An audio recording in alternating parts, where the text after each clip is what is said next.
അതായത് ഗോവിന്ദകുട്ടി ചേട്ടാ, ചേട്ടനോട് തന്നെ ആദ്യ ചോദ്യം. ഞങ്ങൾ ഈ യങ്സ്റ്റേഴ്സും ഈ പട്ടാളക്കാരും തമ്മിൽ ഒരു ചെറിയ റിലേഷൻ ഉണ്ട്. എന്ന് വെച്ചാൽ അവരെ തമ്മിൽ കണക്ട് ചെയ്യാൻ പറ്റിയ ഒരു ലിങ്ക് ഉണ്ട്. അതെന്താണെന്നറിയാവോ? ഇല്ല, അറിയില്ല. നിങ്ങൾക്ക് ആർക്കെങ്കിലും അറിയാവോ? ആർക്കും അറിയില്ല. സാറിനറിയാവോ? ലാൽ സാറിനറിയാവോ? അതെന്താന്ന് വെച്ചാല് യങ്സ്റ്റേഴ്സിന് ലവ് അറ്റ് ഫസ്റ്റ് സൈറ്റ്, അതുപോലെ പട്ടാളക്കാർക്ക് shoot at sight.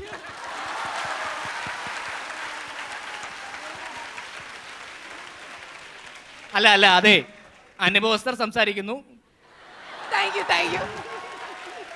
Love at first sight അല്ല ഏട്ടാ. അല്ല, എന്നെ കണ്ടപ്പോഴേ വീണല്ലോ എന്നുള്ളതാണ് എന്റെ കൺഫ്യൂഷൻ. അത്രയ്ക്ക് ഗ്ലാമറാണ് ചേട്ടൻ. എനിക്കറിയില്ല. ഓക്കെ, പറയൂ. ഇപ്പോ അതായത് ഈ പട്ടാളം എന്ന് പറഞ്ഞ സിനിമ കണ്ടു. അതായത് ഈ സാധാരണ സിനിമയിലും ജീവിതത്തിലും പട്ടാളക്കാർ തമ്മിൽ ഒത്തിരി ഡിഫറൻസ് ഉണ്ട്. അതായത് ഈ ജീവിതത്തിൽ എന്ന് പറഞ്ഞാൽ പട്ടാളക്കാർ ഭയങ്കര സ്ട്രിക്റ്റ് ആണ്, ഭയങ്കര സ്ട്രെയിറ്റ് ഫോർവേഡ് ആണ്, അവർ ഭയങ്കര ബോൾഡ് ആണ്, അങ്ങനെയൊക്കെയാണ്. അപ്പോൾ നമ്മൾ കേട്ടിട്ടുള്ള കഥകളൊക്കെ വെച്ച് നോക്കിയാലും പട്ടാളക്കാർ അവർ അതിർത്തിയിൽ ഭയങ്കര വീരസാഹസങ്ങളൊക്കെ ചെയ്തു എന്നൊക്കെയാണ് നമ്മൾ കേട്ടിട്ടുള്ളത്.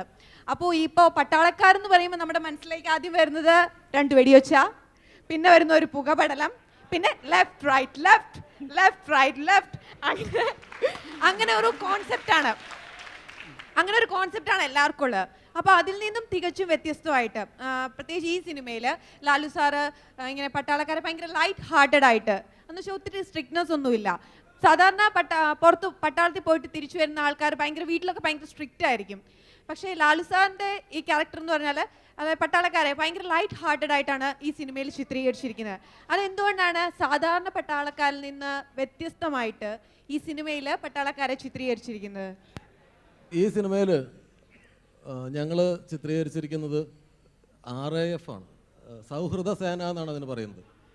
അപ്പോൾ റിയൽ മിലിറ്ററി അല്ല, എന്താണ് ആ സേന? അതൊന്ന്. RAF എന്ന് പറയുന്നത് കലാപങ്ങളോ കലാമിറ്റീസോ ഒക്കെ ഉണ്ടാകുമ്പോൾ വരുന്ന സേനയാണ്. പക്ഷേ കലാപം അടിച്ചമർത്താൻ മാത്രമല്ല ഈ സേന ഉപയോഗിക്കുന്നത്, കലാപത്തിൻ്റെ മുറിവുണക്കാനും ഈ RAFൻ്റെ സേവനം ഉപയോഗിക്കാറുണ്ട്.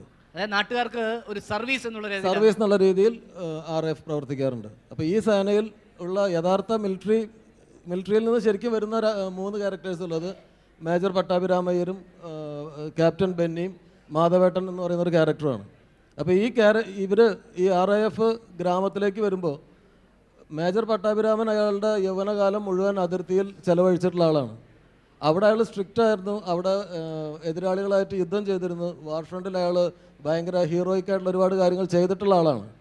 പക്ഷേ ഇവിടെ ഒരു ഒതുക്കപ്പെട്ട ഒരു കലാപത്തിന് ശേഷമാണ് RAF ഗ്രാമത്തിലേക്ക് വരുന്നത്. ഇവിടെ പീസ്ഫുള്ളായിട്ടുള്ള അന്തരീക്ഷമാണ്. ഇവിടെ വന്നതിന് ശേഷം പട്ടാളം എന്ന സിനിമയിൽ പൊന്നാരിമംഗലം എന്ന് പറയുന്ന ഗ്രാമത്തിൽ അവർക്ക് സീരിയസ് ആയിട്ടുള്ള ഗൗരവമുള്ള ഒരു കാര്യവും ചെയ്യാനില്ല. അപ്പോൾ പട്ടാഭിരാമൻ ശരിക്കും ഒരു അവധിക്കാലം എൻജോയ് ചെയ്യുന്ന പോലെയാണ്. അയാളിലെ യുവാവ് വീണ്ടും ഉണരുന്നത് പൊന്നാരിമംഗലത്ത് വന്നതിന് ശേഷമാണ്. അയാളുടെ യൗവനാരംഭ കാലങ്ങളിലൊന്നും കണ്ടിട്ടില്ലാത്ത അയാളുടെ നാട്ടിലെ ക്യാരക്ടേഴ്സിന് ഈ നാട്ടിലെ ജീവിതം അയാൾ നേരിട്ട് കാണുന്നത് ഈ ഗ്രാമത്തിൽ വന്നതിന് ശേഷമാണ്. അപ്പോൾ സ്വാഭാവികമായിട്ടും അയാൾ ലൈറ്റ് ഹാർട്ടഡ് ആവും.